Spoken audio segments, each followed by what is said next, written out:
Hello everyone. Today we will start the next chapter of 11th CBSE board.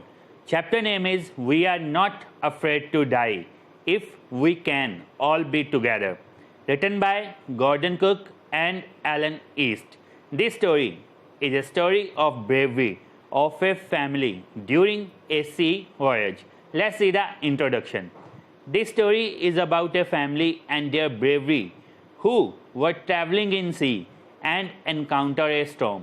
The story depicts how they survived through hard times by being together in those severe circumstances. ये जो story है, एक family जो है वो एक सी journey में जाती है, सी जर्नी पे जाती है और वहाँ पे एक स्टॉर्म एनकाउंटर करती है और how together they face that disaster in front of them. एक वेव जो है वो उनका शिप डिस्ट्रॉय करती है और किस तरह से वो उस हार्ड टाइम में भी आगे निकलते हैं. चलिए अब ये स्टोरी देखते हैं. Summary with main point. ये स्टोरी है जुलाई 1976 की. नरेटर जिसकी एज 37 ईयर है, एक बिजनेसमैन है. वो अपनी वाइफ, सन जोनाथन जो कि 6 ईयर का है और डॉटर सुजेन जो 7 ईयर की है, उनके साथ जो है वो अपनी जर्नी स्टार्ट करते हैं. और वो ये जर्नी क्यों स्टार्ट करना चाहते हैं? Because they want to travel the sea world like 200 years ago captain James Cook has done. वो जेम्स कुक से, कैप्टन जेम्स कुक से इंस्पायर होते हैं, इसीलिए वो भी उसकी तरह जो है वो जर्नी करना चाहते हैं. और इसके लिए वो प्रैक्टिस करते हैं पहले. ये नहीं है कि वो डायरेक्टली वो जर्नी स्टार्ट कर देते हैं. वो नरेटर और उसकी जो वाइफ है 16 years जो है वो प्रैक्टिस करते हैं. किस लिए? Honing their sea faring skill. Honing means improving, कि वो जो उनकी सी फेयरिंग स्किल है ना, कि समुंदर के अंदर बहुत से खतरे होते हैं, तो उन सब की प्रैक्टिस करने के लिए, उसके लिए, उसको इम्प्रूव करने के लिए 16 years वो प्रैक्टिस करते हैं. और आफ्टर 16 year वो एक शिप, एक जो बोट है वो हायर करते हैं जिसका नाम होता है वेव वॉकर. ये 23 metre long and 30 ton wooden hulled beauty थी.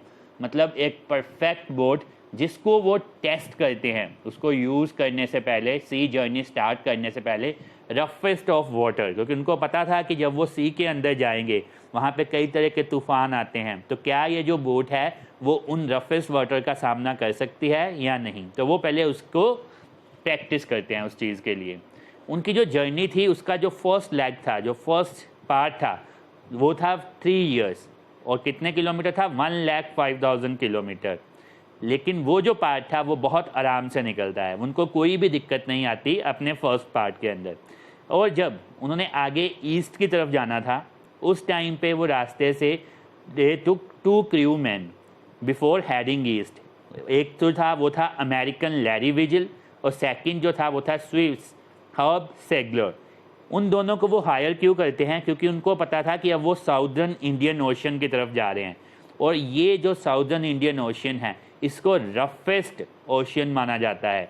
मतलब यहाँ पे बहुत ज़्यादा खतरा होता है, जिसके लिए उनको कुछ एक्सपीरियंस क्रूमैन की ज़रूरत थी, तो वो उन दोनों को हायर करते हैं. On their second day out of Cape Town they begin to encounter strong gale. 2 दिन तक तो ठीक रहता है, लेकिन 2 दिन के बाद बहुत खतरनाक गेल्स, मतलब जो वेव्स हैं वो उनके सामने आती हैं. और जो वेव्स थी उनका साइज़ जो था दैट वाज अलार्मिंग, थ्रेटनिंग, उनको डराने वाला था. Up to 15 metre as high as their main mast. जो शिप की आगे की मेन मास्ट होती ना, इतनी ऊंची, इतनी हाइट वाली जो थी वो वेव्स थी, जिसको देख के कोई भी डर जाए. Despite atrocious weather, they had a wonderful holiday complete with a Christmas tree. 25th दिसंबर वो लोग वहीं पे होते हैं. मौसम बिल्कुल भी अच्छा नहीं था, लेकिन फिर भी उनकी हॉलीडे जो थी वो अच्छे से बीतती है एक क्रिसमस ट्री के साथ. मतलब वो इंजॉय करते हैं, वो होप करते हैं कि ये जो मौसम है वो ठीक हो. लेकिन न्यू ईयर की ईव तक भी वहाँ पे कोई भी इम्प्रूवमेंट नहीं आती. ठीक है, वो होप करते हैं कि ये चेंज हो और अच्छे के लिए चेंज हो. ये चेंज होता है बट टू द वर्स्ट, और ज़्यादा मौसम ख़राब हो जाता है. ऑन द मॉर्निंग ऑफ 2 जनवरी वो जो वेव्स थी उनकी जो शेप थी वो दैट वाज लाइक मॉन्स्टर्स. वो इतनी बड़ी वेव्स जो थी वहाँ पे उनके सामने थी. ऐसे लग रहा था उनको कि पूरे का पूरा जो सी है वो रोल करते हुए उनकी तरफ आ रहा था, और जो स्क्रीमिंग, जो विंड की आवाज़ थी, वो उनके कानों पे बहुत ज़्यादा पेनफुल आके हिट कर रही थी। देन वो अपनी प्रेपरेशन स्टार्ट करते हैं, क्योंकि उनको पता था कि अब जो है वो ख़तरा सामने है, तो किसी भी टाइम जो है उनको वो मुसीबत का सामना करना पड़ सकता है। तो वो अपनी जो राफ्ट ड्रिल होती हैं, अपने लाइफ लाइन बोट्स होती हैं, उनको तैयार करते हैं, अपनी जैकेट्स जो होती हैं उन सबको तैयार करते हैं। वो जो है अपने शिप की स्पीड को कंट्रोल करने के लिए जो है अपनी जिप रेडी रखते हैं, हर एक चीज़ को वो परफेक्टली रेडी करते हैं और वेट करते हैं। वेट किसके लिए करते हैं? आने वाले खतरे के लिए। अचानक से क्या होता है कि विंड जो है वो ड्रॉप कर जाती है और जो स्काई है वो इमीडिएटली जो है वो डार्क हो जाता है। ये जो था वो तूफान के आने से पहले की शांति थी। तभी अचानक से क्या होता है, वहाँ पे उनके सामने, बिल्कुल शिप के सामने, एक बहुत बड़ा क्लाउड जो था वो सामने नज़र आता है। एक्चुअल में वो एक क्लाउड नहीं था, वो क्या था? That was a wave twice the height of the other wave. अगर बाकी की जो वेव थी वो 15 मीटर हाइट थी ना, तो ये जो वेव थी वो 30 मीटर हाइट थी। और it was a frightful breaking crest, मतलब बहुत ही खतरनाक जो थी वो सामने लग रही थी, जो सब कुछ तोड़ सकती है, तबाह कर सकती है। अचानक से क्या होता है, वो वेव जो है एक एक्सप्लोजन की तरह शिप के डेक को हिट करती हैं। एक जो टोरेंट होती है, एक जो लहर होती है ना वाटर की, वो सीधा शिप के एक हिस्से को ब्रेक करती है और शिप के अंदर आ जाती है। नरेटर जो है उस टाइम के ऊपर, उसका जो हेड है वो व्हील के साथ जो है वो सीधा स्मैश करता है और वो फ्लाई करते हुए सीधा पानी में चला जाता है। जब वो पानी के अंदर गिरता है तो वो ये चीज़ मान लेता है कि उसकी जो डेथ है ना वो अब नियर है, लेकिन अचानक कुछ देर के बाद उसका जो हेड है वो पॉप्ड आउट होता है और उसको वेव वॉकर जो है, अपना शिप जो है वो पास में नज़र आता है। वो बहुत मुश्किल से जो है वो स्विम करके वेव वॉकर में दोबारा एंटर करता है। वो व्हील के ऊपर वापस जाता है। वो उसको फील होता है कि उसकी जो लेफ़्ट रिब्स है ना वो पूरी तरह से क्रैक हो चुकी हैं और उसका जो माउथ था that was filled with blood, उसके टीथ जो थे वो टूट चुके थे उस टक्कर की वजह से। Means his condition was very bad. लेकिन वो एक कैप्टन था तो वो व्हील को संभालता है।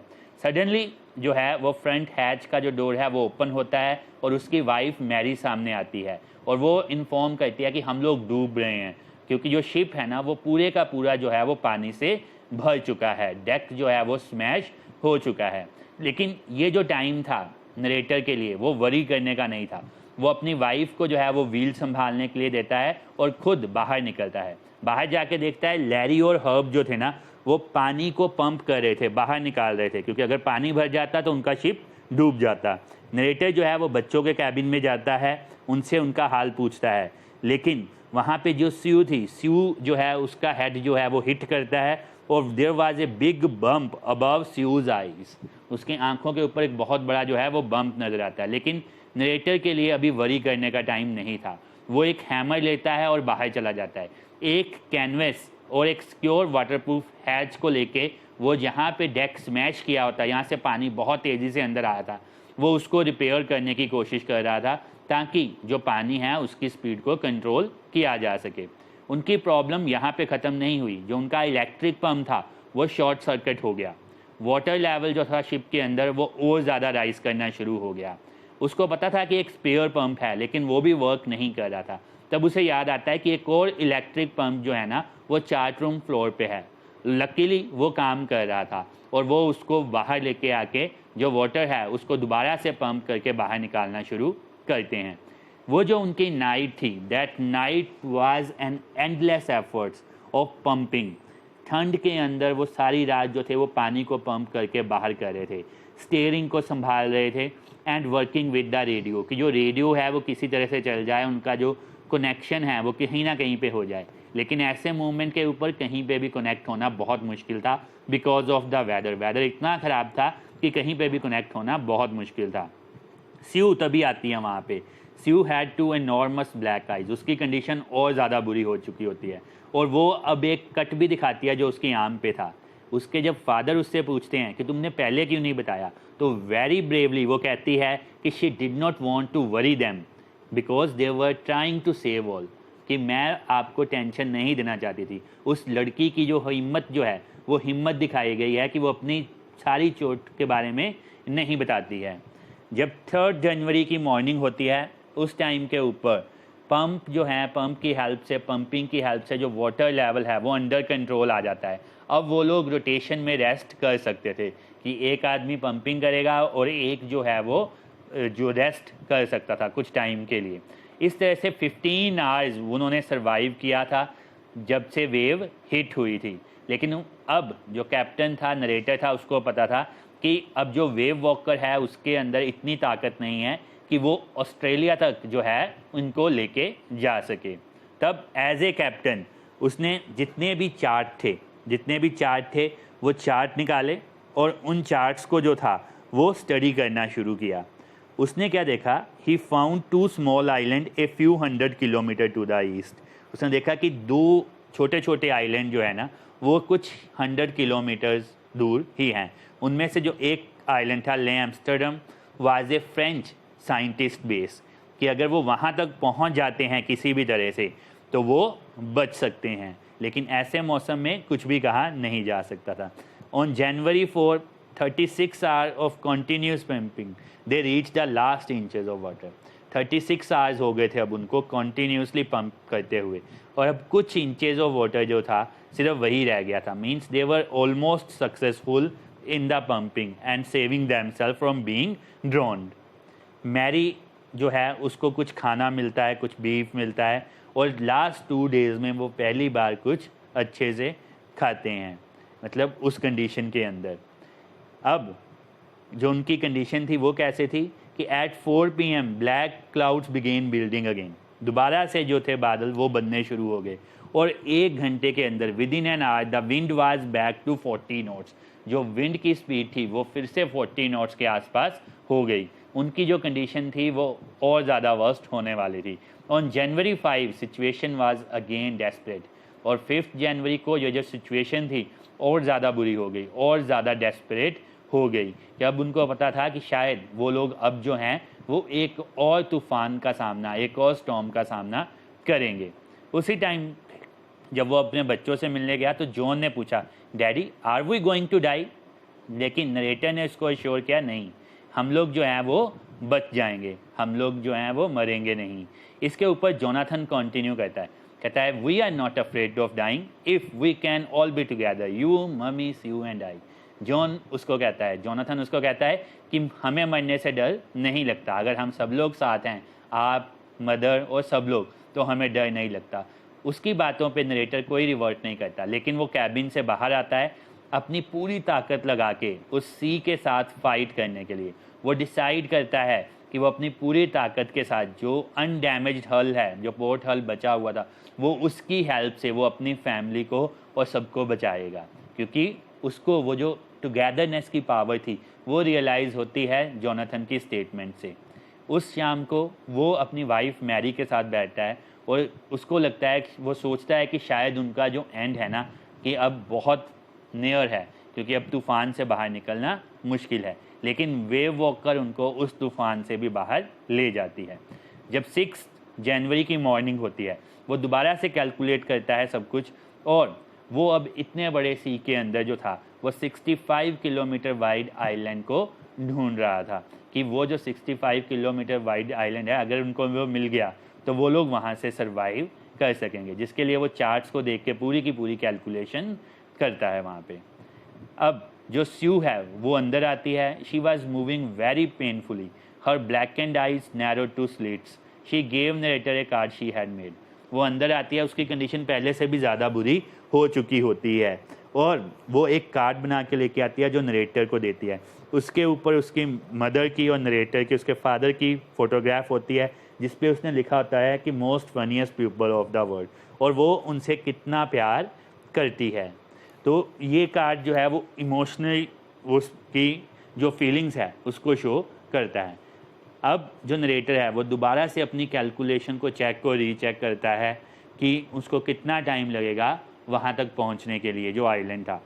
जो अराउंड 2 PM वो जो है वो डेक पे जाता है और वो देखता है, वो लैरी को बताता है कि मैं एक्सपेक्ट करता हूँ कि अराउंड 5 PM हम लोग जो हैं वो उस आइलैंड पे पहुँच जाएंगे। और ये कह के वो सोने के लिए चला जाता है, रेस्ट करने के लिए चला जाता है और उसको टाइम का पता नहीं चलता। ही वोक अप एट 6 PM, वो अराउंड 6 PM जो है वो उठता है। अब उसको श्योर होता है कि उसने जो आइलैंड है वो मिस कर दिया है, क्योंकि 5 PM के अराउंड उसने उस आइलैंड पे पहुंच जाना था और वो 6 PM के पास उठा था, तो ऑब्वियसली वो उस आइलैंड से आगे निकल चुके हैं।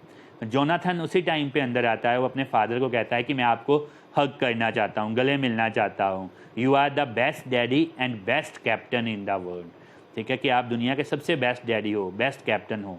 लेकिन वो सोचता है कि शायद जो है मैं अनसक्सेसफुल रहा हूँ, तो वो जोनाथन को कहता है कि नॉट टुडे, कि आज नहीं हूँ। जिस पे स्यू कहती है कि आप हो। क्यों? क्योंकि आपने वो जो आइलैंड है वो फाउंड कर लिया है। और फटाफट डेक पे जाता है और देखता है कि वो जो आइलैंड था वो बिल्कुल उसके सामने था, ए स्मॉल आइलैंड विद वेजिटेशन। और उसको लगता है कि ये दुनिया का बेस्ट और ब्यूटीफुल, मोस्ट ब्यूटीफुल आइलैंड उसके सामने है, क्योंकि वहाँ पे जाके ही वो बच सकते थे। दे एंकर्ड ऑफ शोर फॉर द नाइट। वो अब जो थे वो वहाँ से उस आइलैंड की तरफ ऑफ शोर करते हैं। नेक्स्ट मॉर्निंग जितने भी वहाँ पे 28 इनहैबिटेंट थे आइलैंड के, वो उनको चेयर करते हैं, उनका वेलकम करते हैं और उनकी हेल्प करते हैं टू टेक दैम अशोर, ताकि उनको वो जो है वो किनारे से आगे लेके जाए। जब वो वहाँ पे पहुँचता है, वहाँ के पहुँचने के बाद ही टुक ए साई ऑफ रिलीफ, और वो उन सब के बारे में सोचता है। लैरी, हर्ब जिन्होंने कॉन्टीन्यूसली पंपिंग की, उसकी वाइफ जो हमेशा व्हील के ऊपर रही शिप को संभालने के लिए, और मोस्ट ऑफ ऑल एक 7 ईयर की लड़की जो अपनी चोटों को छुपा के रखा, जो ये चाहती थी कि वो सबको टेंशन में मत दे। और बाद में क्या हुआ था, उस लड़की को 6 माइनर ऑपरेशन के गो थ्रू होना पड़ा, क्योंकि उसका जो ब्लड क्लॉट था उसकी स्किन और स्कल के बीच में, उसको निकालने के लिए 6 माइनर ऑपरेशंस। अगर शायद वो ये सब चीज़ों के लिए वरी करती तो शायद आज वो ज़िंदा नहीं होते। And the last one, his son, वो अपने सन के बारे में सोचता है। एक 6 year old boy who was not afraid to die, जिसको मरने से डर नहीं लगता है। तो ये था आपका चैप्टर, और ये जो चैप्टर है इसका लेसन, इसका मैसेज जो है वो आपको याद रखना है कि किसी भी वर्स्ट सिचुएशन से निकला जा सकता है अगर सब लोग साथ मिलके उस सिचुएशन का सामना करें, जैसे नरेटर एंड उसकी फैमिली करती है। अगर इस तरह से सामना किया जाए तो कोई भी कंडीशन जो है वो वर्स्ट नहीं है, और हर कंडीशन जो है वो एक अपॉर्चुनिटी जो है वो देती है अपनी ब्रेवरी शो करने की। Thank you very much for listening.